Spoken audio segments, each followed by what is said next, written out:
कहानी आखिरी चिट्ठी।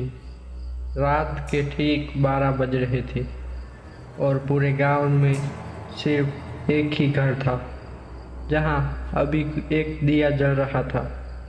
लोग कहते थे उस घर में कोई नहीं रहता, लेकिन आज उस घर से रोने की आवाज़ आ रही थी।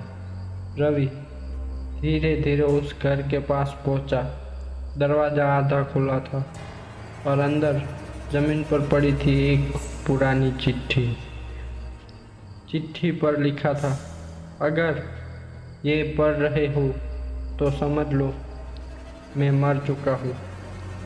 रवि के हाथ कांपने लगे क्योंकि नीचे साइन उसके पिता का था। उस पिता जो 10 साल पहले एक हादसे में मर चुके थे।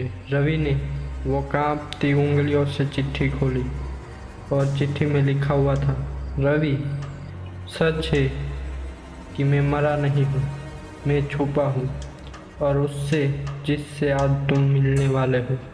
अचानक से दिए बुझ गए, कमरे में अंधेरा छा गया। पीछे से किसी धीमी सी आवाज़ में कहा, चिट्ठी पढ़ ली।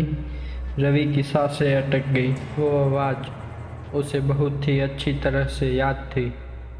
वो पलटा और सामने खड़ा था वो इंसान जिसने उसने अपनी आँखों से मरते हुए देखा था, उसके पिता।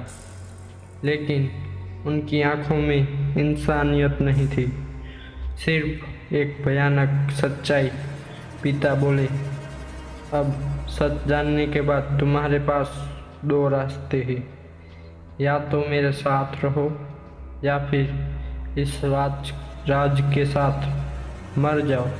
रवि समझ चुका था, ये सिर्फ कहानी नहीं थी, ये एक शुरुआत थी।